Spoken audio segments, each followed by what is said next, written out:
अध्याय 13 प्रकृति, पुरुष तथा चेतना।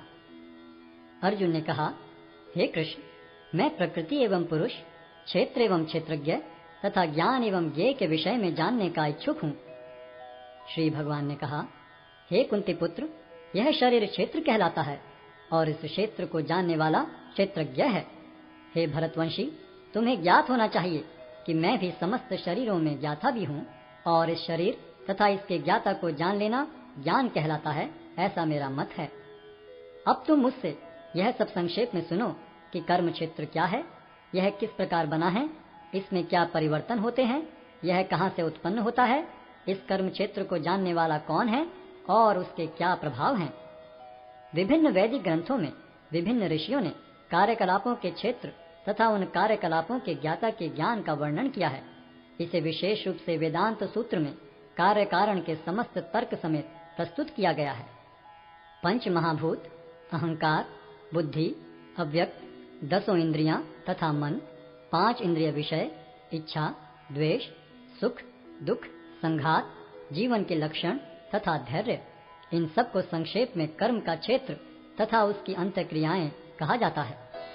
विनम्रता, दंभहीनता, अहिंसा, सहिष्णुता, सरलता, प्रामाणिक गुरु के पास जाना, पवित्रता, स्थिरता, आत्मसंयम, इंद्रिय तृप्ति के विषयों का परित्याग, अहंकार का अभाव, जन्म, मृत्यु, वृद्धावस्था तथा रोग के दोषों की अनुभूति, वैराग्य, संतान, स्त्री, घर तथा अन्य वस्तुओं की ममता से मुक्ति, अच्छी तथा बुरी घटनाओं के प्रति संभाव, मेरे प्रति निरंतर अनन्य भक्ति, एकांत स्थान में रहने की इच्छा, जन समूह से विलगाव, आत्म साक्षात्कार की महत्ता को स्वीकारना तथा परम सत्य की दार्शनिक खोज, इन सब को मैं ज्ञान घोषित करता हूँ और इनके अतिरिक्त जो भी है वह सब अज्ञान है।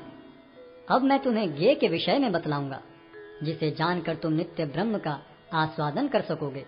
यह ब्रह्म या आत्मा जो अनादि है और मेरे अधीन है, इस भौतिक जगत के कार्य कारण से परे स्थित है। उनके हाथ, पांव, आंखें, सिर तथा मुंह तथा उनके कान सर्वत्र हैं। इस प्रकार परमात्मा सभी वस्तुओं में व्याप्त होकर अवस्थित है। परमात्मा समस्त इंद्रियों के मूल स्रोत हैं, फिर भी वे इंद्रियों से रहित हैं। वे समस्त जीवों के पालन करता होकर भी अनासक्त हैं। वे प्रकृति के गुणों से परे हैं, फिर भी वे भौतिक प्रकृति के समस्त गुणों के स्वामी हैं। परम सत्य जड़ तथा जंगम समस्त जीवों के बाहर तथा भीतर स्थित हैं। सूक्ष्म होने के कारण वे भौतिक इंद्रियों के द्वारा जानने या देखने से परे हैं। यद्यपि वे अत्यंत दूर रहते हैं, किंतु हम सबों के निकट भी हैं। यद्यपि परमात्मा समस्त जीवों के मध्य विभाजित प्रतीत होता है, लेकिन वह कभी भी विभाजित नहीं है। वह एक रूप में स्थित है। यद्यपि वह प्रत्येक जीव का पालन करता है, लेकिन यह समझना चाहिए कि वह सबों का संहार करता है और सबों को जन्म देता है। वे समस्त प्रकाशमान वस्तुओं के प्रकाश स्रोत हैं। वे भौतिक अंधकार से परे हैं और अगोचर हैं। वे ज्ञान हैं, ज्ञेय हैं और ज्ञान के लक्ष्य हैं। वे सबके हृदय में स्थित हैं। इस प्रकार मैंने कर्म क्षेत्र, ज्ञान तथा ज्ञेय का संक्षेप में वर्णन किया है। इसे केवल मेरे भक्त ही पूरी तरह समझ सकते हैं और इस तरह मेरे स्वभाव को प्राप्त होते हैं। प्रकृति तथा जीवों को अनादि समझना चाहिए। उनके विकार तथा गुण प्रकृति जन्य हैं। प्रकृति समस्त भौतिक कारणों तथा कार्यों की हेतु कही जाती है और जीव इस संसार में विविध सुख दुख के भोग का कारण कहा जाता है। इस प्रकार जीव प्रकृति के तीनों गुणों का भोग करता हुआ प्रकृति में ही जीवन बिताता है। यह उस प्रकृति के साथ उसकी संगति के कारण है। इस तरह उसे उत्तम तथा अधम योनियां मिलती रहती हैं। तो भी इस शरीर में एक अन्य दिव्य भोक्ता है जो ईश्वर है, परम स्वामी है और साक्षी तथा अनुमति देने वाले के रूप में विद्यमान है और जो परमात्मा कहलाता है। जो व्यक्ति प्रकृति, जीव तथा प्रकृति के गुणों की अंतःक्रिया से संबंधित इस विचारधारा को समझ लेता है, उसे मुक्ति की प्राप्ति सुनिश्चित है। उसकी वर्तमान स्थिति चाहे जैसी हो, यहाँ पर उसका पुनर्जन्म नहीं होगा। कुछ लोग परमात्मा को ध्यान के द्वारा अपने भीतर देखते हैं, तो दूसरे लोग ज्ञान के अनुशीलन द्वारा, और कुछ ऐसे हैं जो निष्काम कर्म योग द्वारा देखते हैं। ऐसे भी लोग हैं जो यद्यपि आध्यात्मिक ज्ञान से अवगत नहीं होते, पर अन्यों से परम पुरुष के विषय में सुनकर उनकी पूजा करने लगते हैं। ये लोग भी प्रामाणिक पुरुषों से श्रवण करने की मनोवृत्ति होने के कारण जन्म तथा मृत्यु के पथ को पार कर जाते हैं।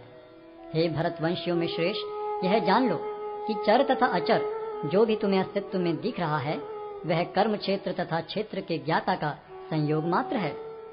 जो परमात्मा को समस्त शरीरों में आत्मा के साथ देखता है और जो यह समझता है कि इस नश्वर शरीर के भीतर न तो आत्मा न ही परमात्मा कभी भी विनष्ट होता है, वही वास्तव में देखता है।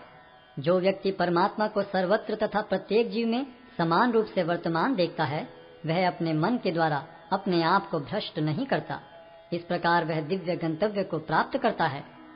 जो यह देखता है कि सारे कार्य शरीर द्वारा संपन्न किए जाते हैं जिसकी उत्पत्ति प्रकृति से हुई है, और जो देखता है कि आत्मा कुछ भी नहीं करता, वही यथार्थ में देखता है।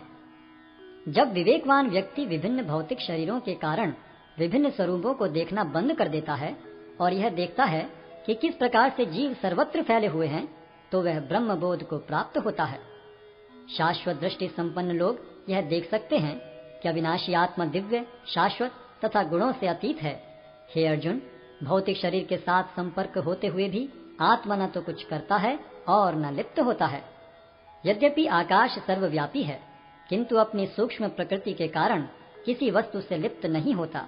इसी तरह ब्रह्म दृष्टि में स्थित आत्मा शरीर में स्थित रहते हुए भी शरीर से लिप्त नहीं होता।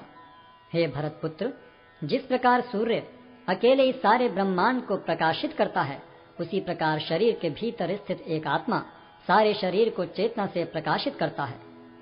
जो लोग ज्ञान के चक्षुओं से शरीर तथा शरीर के ज्ञाता के अंतर को देखते हैं और भव बंधन से मुक्ति की विधि को भी जानते हैं, उन्हें परम लक्ष्य प्राप्त होता है।